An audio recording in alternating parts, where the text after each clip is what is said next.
नमस्कार दोस्तों, तारीख आज 18 जुलाई 2025, हिंदी तिथि अष्टमी। और आइए अब बात करते हैं आज के मुख्य समाचार में देश भर की तमाम बड़ी खबरों पर नज़र डालते हैं। चलिए पहली खबर देखिए। आज प्रधानमंत्री नरेंद्र मोदी बिहार और पश्चिमी बंगाल का दौरा करेंगे। इस दौरान पीएम मोदी दोनों राज्यों में हजारों करोड़ रुपए की परियोजनाओं की शुरुआत करेंगे। बिहार के मोतिहारी में 7,200 करोड़ रुपए से भी अधिक की विभिन्न विकास परियोजनाओं का शिलान्यास और उद्घाटन करेंगे।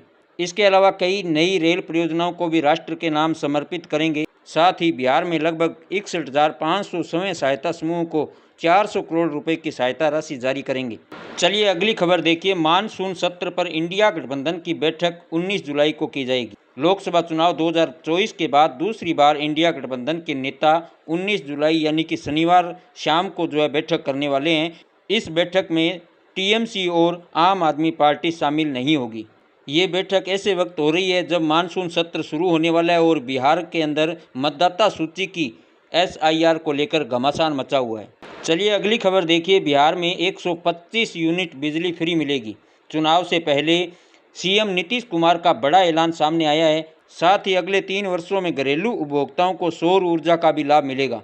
1 अगस्त 2025 से इस फ्री बिजली योजना का लाभ बिहार के लोगों को मिलने लगेगा। यानी जुलाई माह के बिल से ही राज्य के सभी घरेलू उपभोक्ताओं को 125 यूनिट तक बिजली का कोई पैसा नहीं देना पड़ेगा। इससे राज्य के कुल 1 करोड़ 67 लाख परिवारों को लाभ होगा। चलिए अगली खबर देखिए। जांगूर बाबा के 14 ठिकानों पर ईडी की रेड पड़ी है। उत्तर प्रदेश के बलरामपुर के 12 ठिकानों और मुंबई के 2 ठिकानों पर छापेमारी चल रही है। सूत्रों के मुताबिक 100 करोड़ की फंडिंग के मामले में ईडी ने यह कार्रवाई की है। चलिए अगली खबर देखिए। बेंगलुरु में आरसीबी की विक्ट्री परेड पर हुई भगदड़ को लेकर कर्नाटक सरकार की रिपोर्ट सामने आ गई है। रिपोर्ट में हादसे का जिम्मेदार आरसीबी को बताया गया है। इसमें कोहली के नाम का भी जिक्र किया गया है। कर्नाटक सरकार ने कहा कि आरसीबी ने चिन्नास्वामी में आयोजित विक्ट्री परेड के लिए सरकार से कोई अनुमति नहीं ली थी। भीड़ ज़्यादा होने से भगदड़ मची, जिसमें 11 लोगों की जान गई और 50 लोग घायल हुए। चलिए अगली खबर देखिए। शिरोमणि गुरुद्वारा प्रबंधक कमेटी नवंबर 2025 में सिख श्रद्धालुओं को पाकिस्तान स्थित गुरुद्वारा श्री ननकाना साहिब लेकर जाएगी। कमेटी ने वीज़ा प्रक्रिया शुरू कर दी है। श्रद्धालु 4 अगस्त तक अपने पासपोर्ट जमा करा सकते हैं। हालांकि इससे पहले जून महीने में महाराजा रंजीत सिंह की बरसी पर जत्था नहीं भेजा गया था। इस बार भी जत्था भेजने के लिए परमिशन मिलेगी या नहीं, फिलहाल इसकी जानकारी नहीं है, लेकिन एसजीपीसी ने अपनी तरफ से प्रक्रिया शुरू कर दी है। चलिए अगली खबर देखिए। शिवसेना यूबीटी प्रमुख उद्धव ठाकरे ने महाराष्ट्र के मुख्यमंत्री देवेंद्र फडणवीस से मुलाकात की। यह मुलाकात फडणवीस की तरफ से उद्धव को दिए गए ऑफर के एक दिन बाद हुई है, जिससे राजनीतिक अटकलें शुरू हो गई है। कुछ रिपोर्ट्स में कहा जा रहा है कि दोनों के बीच मुलाकात नेता विपक्ष के पद को लेकर हुई है। चलिए अगली खबर देखिए। पंजाब में भिखारियों का डीएनए टेस्ट किया जाएगा। जी हां, पंजाब सरकार ने सड़कों पर बढ़ती भिखारियों की संख्या को गंभीरता से लेते हुए बड़ा कदम उठाया है। सरकार के आदेश के बाद अमृतसर प्रशासन तुरंत हरकत में आ गया है। अमृतसर के गोल्डन गेट इलाके में घूम रहे भिखारियों और उनके बच्चों को हिरासत में लिया गया है। इनका डीएनए टेस्ट किया जाएगा और अगर डीएनए मैच नहीं हुआ तो कार्रवाई की जाएगी। आशंका है कि इन बच्चों का शोषण किया जा सकता है या वे उनके असली परिजन नहीं हैं। ऐसे मामलों में बच्चों का डीएनए टेस्ट करवाया जाएगा ताकि यह पता चल सके कि वे सच में उनके माता पिता है या नहीं। गुरुग्राम में देश की पहली विदेशी यूनिवर्सिटी शुरू हो गई है। केंद्रीय शिक्षा मंत्री धर्मेंद्र प्रधान और मुख्यमंत्री नायब सैनी ने इंग्लैंड की साउथहैम्पटन यूनिवर्सिटी के सेक्टर 59 में बने नए कैंपस का उद्घाटन किया। अगली खबर देखिए। इनेलो के राष्ट्रीय अध्यक्ष को जान से मारने की मिली धमकी। इंडियन नेशनल लोकदल इनेलो के अध्यक्ष अभय चौटाला को जान से मारने की धमकी दी गई है। धमकी देने वाले ने ब्रिटेन के नंबर से उनके छोटे बेटे व सिरसा जिला परिषद के चेयरमैन करण सिंह चौटाला के फ़ोन पर वॉइस नोट भेजा है। आरोपी ने लिखा है कि उसको समझा लें, वो हमारे रास्ते में न आए, नहीं तो उसको भी प्रधान के पास भेज देंगे। चलिए अगली खबर देखिए। राजस्थान में 2150 पदों पर निकली वैकेंसी। राजस्थान कर्मचारी चयन बोर्ड ने 2150 पदों पर वैकेंसी निकाली है। इनमें 1100 पदों पर कृषि पर्यवेक्षक की भर्ती होगी, जबकि 995 पदों पर सपोर्ट इंजीनियर और 55 पदों पर सपोर्ट केमिस्ट की भर्ती की जाएगी। इसके लिए 18 से 40 साल तक की उम्र के उम्मीदवार कर्मचारी चयन बोर्ड की ऑफिशियल वेबसाइट पर जाकर आवेदन कर सकेंगे। चलिए अगली खबर देखिए, 56,000 बुजुर्ग कर सकेंगे फ्री तीर्थ यात्रा। राजस्थान सरकार की वरिष्ठ नागरिक तीर्थ यात्रा योजना 2025 के लिए ऑनलाइन आवेदन आज से शुरू हो जाएंगे।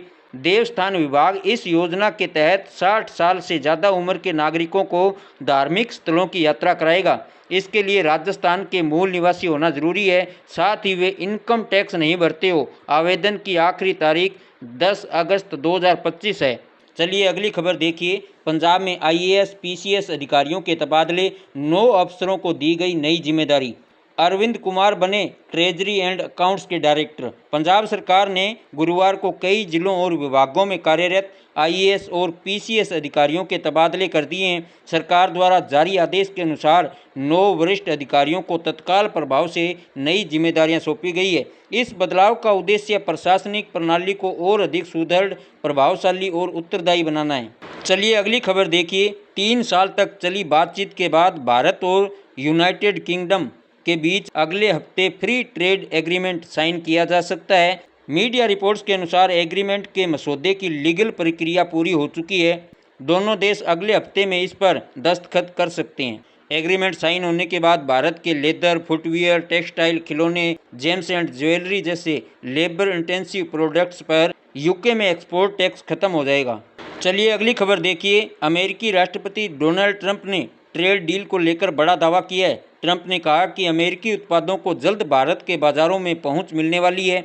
उन्होंने दावा किया कि इंडोनेशिया फॉर्मूले वाली डील भारत के साथ भी होगी। अमेरिकी उत्पादों पर भारत में भी 0 टैरिफ लगेगा।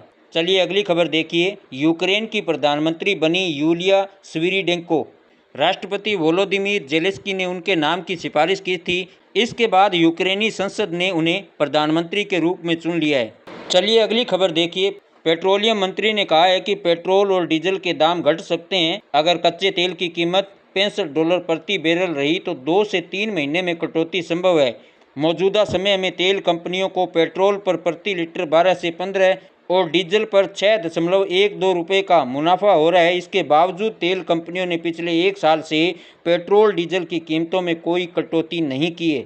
चलिए अगली खबर देखिए, एलन मस्क की कंपनी टेस्ला का भारत में पहला स्टोर मुंबई के बांद्रा कुर्ला कॉम्प्लेक्स स्थित मेकर मैक्स सिटी मॉल में खुल गया है। इस पर महिंद्रा एंड महिंद्रा कंपनी के CEO आनंद महिंद्रा ने एक्स पर पोस्ट कर टेस्ला का वेलकम किया है। उन्होंने लिखा कि भारत में स्वागत है। एलन मस्क और टेस्ला दुनिया के सबसे बड़े EV मार्केट में से एक अब और भी रोमांचक हो गया है। कंपटीशन इनोवेशन को बढ़ावा देती है और अभी भी बहुत कुछ होना बाकी है। चार्जिंग स्टेशन पर मिलते हैं।